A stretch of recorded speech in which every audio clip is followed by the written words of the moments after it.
Hi everyone, this is Lisa and welcome to Lisa's Stamp Studio. I'm so glad that you've joined me today. As we near Christmas, I'm continuing with providing you with some really simple packaging ideas and gift ideas for the holidays. Today's project is called a mini box in a bag, and here it is. It's going to be the perfect size for a party favor for a Christmas party. It can also be adapted with other themes for showers and birthday parties as well. In addition to that, it'll hold candy, one of my very favorite things. You'll be able to find pictures and cutting dimensions along with a supply list over on my blog. If you're here visiting from YouTube, if you'll click on the description below, there'll be a link navigating you right to this blog post, making it easy for you to find everything. Remember too, while you're over on my blog, click on the Online Classes tab. I've got a lot of fun ways for you to stamp with me from home. Let's head over to the stamp table and let's get started on today's project. Here's a good close-up for you of that mini box in a bag. And you're probably thinking, box in a bag? Well, I think you'll understand how it got its name as we go ahead and put it together. I'm working with the Santa's Suit bundle, which is part of the holiday catalog. You'll see it here. It does have coordinating framelits, which makes it really easy to use, and you're going to see how great those are today when we go ahead and use the tag as well as the small die cut pieces that are here. If you don't already have a Stampin' Up! Demonstrator and you would like a complimentary copy of the holiday catalog or our annual catalog, I'd be happy to send them to you. Just leave me a comment below. As a reminder, you're going to be able to find all the cutting dimensions over on my blog. I thought that would make it a lot easier than trying to write them all down as you're watching. I've cut a piece of cherry cobbler cardstock, and I'm going to score this at 1/2 inch on all 4 sides to actually make the box part of the bag. The Stampin' Up! Trimmer has a light blade, which is for scoring. It also has a dark blade for cutting, and I love that you can keep them both on the trimmer at the same time and move them out of the way. There are printed dimensions right on the trimmer. In addition to that, the arm extends to a full 14.5 inches. It has storage compartment on the back, and the fact that this never rubs off is another great feature. It has a protective coating. There are some dimensions on the right side of the clear cutting guide as well as on the left side, so you can use either or depending on what's easy for you. I actually prefer to score when I'm using a small piece on this side because it's easier for me to see. So I've lined up at my 1/2 inch mark and I'm going to score, and then I'm going to turn and score on this side as well. And I'm just repeating that on all 4 sides. So now we have our scored box bottom. We'll come back to that in a minute. I've also cut a very small piece of cherry cobbler cardstock. This is going to act as the topper to close our bag.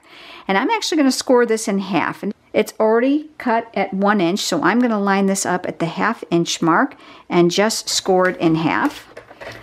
That's going to give us a symmetrical piece here. I love using my bone folder when I have 3D projects because it's going to allow me to create that nice, crisp score line so that everything stays together very nicely. So that's going to be for the top. And then this is the box bottom we just scored on the trimmer. So I'm just going to come up around all those score lines and just reinforce them.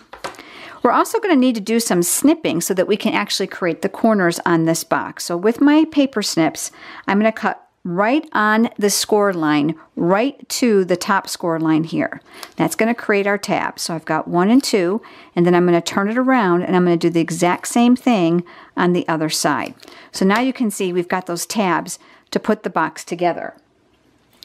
Now that the box is put together, I found it a lot easier if I cut these a little bit on an angle so that the box actually fit together better, because sometimes there's a little ledge that comes up. This is optional, but I'm going to come from the outside in on all my 4 sides and just cut away a little of that excess cardstock. All right, the best way to put this together, honestly, in my opinion, is with glue dots because that's a really small area. So I'm going to place a glue dot here, and then I'm going to wedge that box bottom together here. And I'm going to do this now, the same thing on all 4 sides. So now we've got this little tiny box, and this is actually going to act as the bottom of the bag. I'm using the Be Merry Designer Series paper. It's so cute. I love this one because it has no direction, which is going to make it a lot easier for me to do my bag. But if you do choose a paper with a direction, make sure that you're cognizant about that as you go ahead to adhere it. Just like all the Stampin' Up! Designer Series papers that are not in the specialty series, they are double-sided, giving you lots of choices. We're going to go ahead and add the tear and tape adhesive to this piece so that we can attach it to the box bottom. Easiest way to do that is to make what I'm calling an L shape. So we're going to go straight across here, and we're going to rip, and then I'm going to turn it, and I'm going to add another strip across here.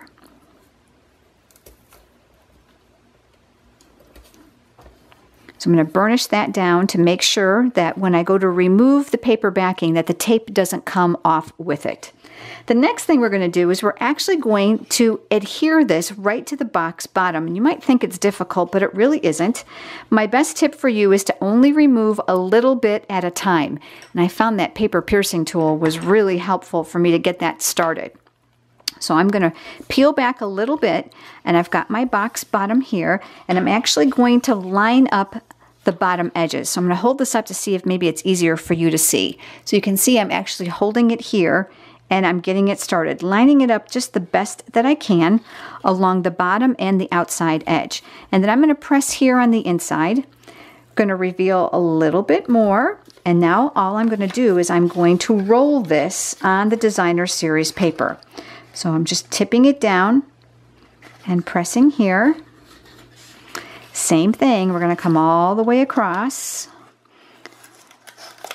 pulling off just a little bit of paper, lining up my edge on my bottom the best that I can. Can you see the box in the bag now? All right, and then we're going to come all the way to the end. That's the end of this strip, and that's going to bring us all the way over to this side. All right, then I'm going to stick my hand in there and just kind of press that down. This is why we needed to do the edge, because this is going to create the seam for the bag to hold the whole thing together. I like to give this just a little bit of a pinch so it'll go around that curve a lot easier. And then I'll grab my paper piercing tool once more and take off that paper backing. And then now I'm just going to connect this. I'm going to start at the bottom to line up my bottom edges and then come right up to the top. If you find that you're a little bit off here, don't panic. Just take your scissors and give it a little bit of a haircut. It's happened to me as well. This is where you're going to fill the little bag. Candies, of course, small gifts, anything fun inside of there. And then what I did is I simply created gusseted sides. So I just kind of pushed this. I was careful to make sure that this was in the back. I didn't want the seam to show. So you can see I kind of conditioned this down and I pinched. And I did the same thing here, and I pinched. From the Santa Builder framelits, on my original box here, you'll see that I used the stars. These candy canes actually leave an embossed image instead of a cut image, but it's lots of fun to create texture on your cardstock. I've got my Big Shot here with my magnetic platform. I really like to use that when I'm using framelits because it helps to hold them in place.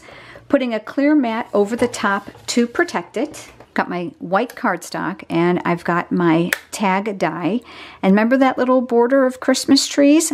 I'm going to place that right inside the tag near the bottom. I want to make sure that I provide ample room at the top for the greeting. I'm going to put the other clear mat over the top, and then I'm going to crank this through, and it's going to die cut both of those at the same time. So here we've got our tag. And it even die cuts the hole. Isn't that fabulous? And then here you can see the little Christmas trees are actually die cut right in the bottom of the tag. Those of you that like to include card confetti, this is great for that. We've got our tag, and I'm using my Cherry Cobbler ink pad, and I've mounted the words from that coordinating stamp set, Santa's Suit. So much fun. If you're enjoying this as much as I am, head over to my blog to the online classes tab, and there you'll find my PDF library and an assortment of cards created using this bundle of product that are really fun. All right, so I'm going to ink that up, and that's going to get stamped here on my tag. Making sure that I leave room at the top and lots of firm, even pressure.